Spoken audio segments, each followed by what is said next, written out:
having said that, let me now turn to my right, Mr. Vilmos Hanti, who is going to make an opening speech to the audience. As you know, he is the president of the Fédération Internationale des Résistants and also the president of the Hungarian Association. Please, parancsoljon. Köszönöm. Az lesz a menet, hogy én magyarul elmondom, és fordítás lesz angolul, mert ugye a munkanyelvünk az angol.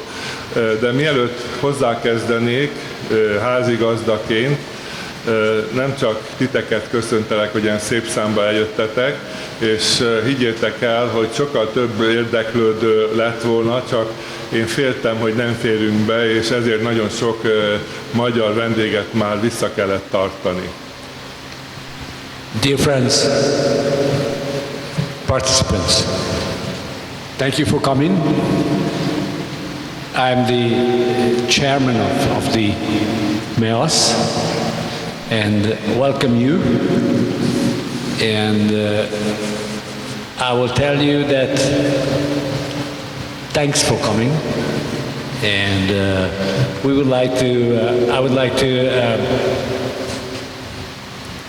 inform you that lots of people want to come, but due to the limited availability of places, I had to refuse some participants. És még mindig az előre megírt beszédem előtt el kell mondani azt, hogy nagyon köszönjük a támogatóknak, hogy ezt a konferenciát meg tudtuk rendezni. Kiváltképpen Horváth Csaba polgármester úrnak, aki az első pillanatban a mellénk állt.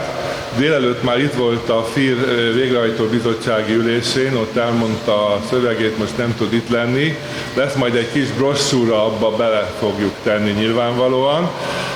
Ezen túlmenően itt van körünkben Rabbi Ferenc, a bányász szakszervezet vezetője, ha jól mondom, és Dobi István, aki szintén szakszervezeti vezető a közlekedés, tehát ő azért küzd, hogy a közlekedésben minél kényelmesebb legyen nekünk, mert a dolgozóknak jó dolga van, ugye? Vagy jól élnek, ugye? Körülbelül ez a lényeg. Hát a bányászoknak meg szerintem most lesz egyre inkább kitüntetett szerepe. Nem tudom, hogy fog-e nyílni bánya, de ezt majd elmondod, hogyha akarod. So, please know that we have two guests here. First of all, I would like to thank our supporters for the hearty support they provided us. In the first row, I would mention Mr. Horváth Csaba, the mayor of this district, who attended our morning session, but today at this session he couldn't come, and he was very much supportive of our conference. And we have also two guests here, outstanding guests. I would like to tell you about Mr. Rabbi, Mr. Ferenc Rabbi. He's the head of the miner union of miners, who's going to be in a position very important due to the energy crisis. And the other gentleman is Mr. Dobi, who is also heartily welcome. És manapság, aki a antifasizmus oldalára egy nagy tapsot mind a ketten megérdemelnek. Both deserves applause. Kedves barátaim, most térek rá az írott szövegre. Valakik keresnek, hogy ahogy mondtam, nagy érdeklődés előzte meg ezt a konferenciát, és külföldről 7 országból jöttek vendégek, akit szintén köszöntök. So this conference was met with a huge interest from 7 countries. We have guests here, And let me welcome them, and we proceed on. A konferenciánkat, ugye, ahogy már említettem, a MEASZ, a FIR és Zugló önkormányzata szervezte közösen, és ez kapcsolódik ahhoz a 10 évvel korábbi eseményhez, amikor egy antifasiszta rendezvény után megtámadtak, és ez a dolog már akkor nagy port kavart, még Európában is el lehet mondani, és hát végül a 15 új náci támadóból 7-et kapott el a rendőrség, és hosszas bírósági tárgyalás után 7 év próbaidőre ítélte őket. Itt voltak fiatalkorúak is, azok kevesebbet kaptak, idősebbek többet.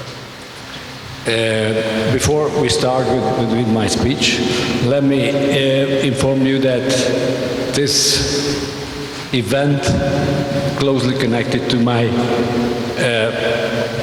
to the attack I was suffering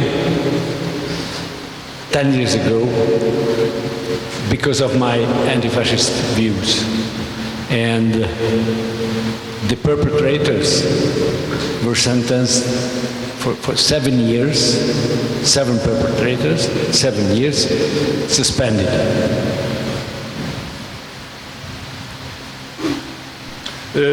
Ugye ez azért fontos, hogy 10 éve megerősödtek az események, illetve felerősödtek ez az események, mert azóta több országban, akár önkormányzati, kormányzati szinten is tényezővé váltak a neofasiszta szélsőjobboldali erők.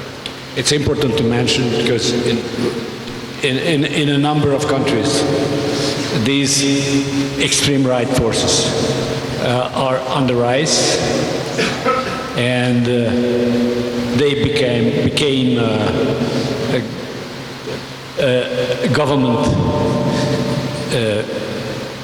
force, and we have to be very much on the checkout.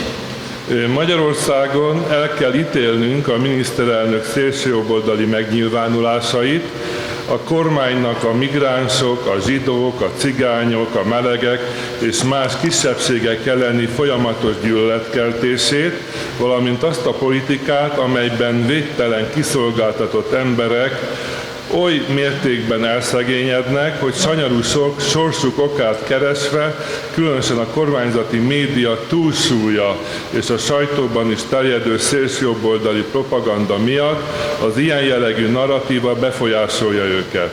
Mindezzel kormányzati szinten, kormányzati erőforrásokkal segítik elő az ország belesüllyedését a xenofóbiába, az intolerancia irányába. Egyre nagyobb aggodalommal tapasztaljuk, hogy erősödnek Magyarországon olyan szélsőjobboldali csoportok, amelyek visszaszorítására nem látunk határozott kormányzati fellépést. Ezek után már nem is csodálkozunk, ha a zsinagógák falára náci szimbólumokat festenek, vagy a II. Világháború civil áldozataira való megemlékezés után a 13. kerületi mártíremlékművön elhelyezett koszorúkat ismeretlen tettesek a Dunába hajítják. In Hungary, we must condemn the far-right declarations made by our Prime Minister, as well as government continuous incitement of hatred against migrants, Jews, gypsies, gays, and other minorities. We also condemn policies which end up pushing into poverty defenseless, vulnerable people who, wondering about the reasons of precarious situation, became infected by such a rhetoric spread by an overwhelming government of media and the far-right press propaganda. This helps, through government resources, to push the country into xenophobia and intolerance. We notice with increasing concern that extremist groups are gaining strength in Hungary, while we do not see any decisive government election to push them back. In the light of this, we are no longer surprised to see Nazi symbols painted on the walls of synagogues, or when, after recent commemoration of the civilian victims who perished in the Second World War, the red placed at the Martyrs Memorial in the 13th district in Budapest were thrown into the Danube by unknown perpetrators. A nemzeti sajátosságok természetes megőrzése mellett egy erős Európában látjuk az egyes országokban mutatkozó kiskirályok egyeduralmának a visszaszorítását. Magyarországon rejtett kormányzati törekvéseket tapasztalunk. Egy minden kontroll nélküli teljhatalmat eredményező Huxitot, mely helyett inkább egy erős demokráciát, sokszínű köztársaságot szeretnénk. It is as in a strong Europe, alongside with the self-evident preservation of the various national characteristics, that we see the possibility to counteract the monopolistic reign of leaders in some countries. In Hungary, we sense hidden vile aspiration by the government, such as Huxit, that may lead to full power without any control. Instead, we want a strong democracy, a republic of diversity. Dear friends, so instead of Huxit, let it be Oxit. That means tehát elmondta előttem angolul, hogy ha a Huxit helyett Oxitot szeretnénk. Ki tudja, mit jelent az Oxit? Én most használom először. Azt mondom, hogy az O betű az Orbán Viktort jelenti. So, I was a little bit ahead, and I said about the Oxit first. Ezt elmondtad. Let me tell you that it's Mr. Orbán. Our Prime Minister. Javaslom, konferenciánk záró nyilatkozatában figyelmeztessük Európa és a világ népeit, éljenek bárhol is a Földön, hogy határozottan álljanak ellen a szélsőjobboldali előrenyomulásnak, amely veszélyezteti a második világháború antifasiszta győzelme után a viszonylagos békességet, a demokratikus eredményeket, Európa egységét. Veszélyeztetik Európa integrációjának eredményeit, amelyben minden európai országnak előbb-utóbb részt kell vennie. I suggest that in the closing statement of our conference, we should send a warning to the peoples of Europe and the world. No matter where they live, that they must resolutely stand up to the rise of the extreme right, because it threatens the relative peace we enjoy in Europe, the democratic achievements and the unity of Europe after the anti-fascist victory of the Second World War.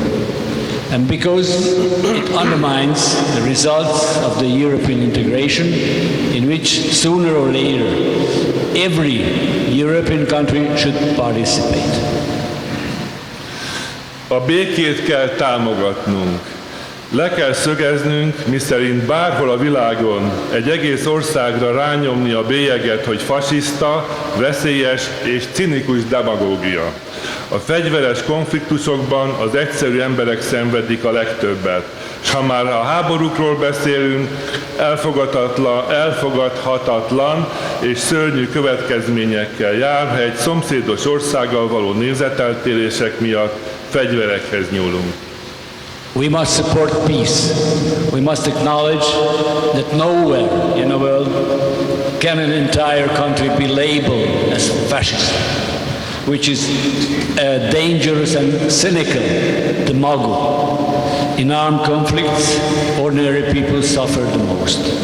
And since we talk about wars, it is unacceptable and horrible if in case of disagreements with a neighboring country, the other turns to arms.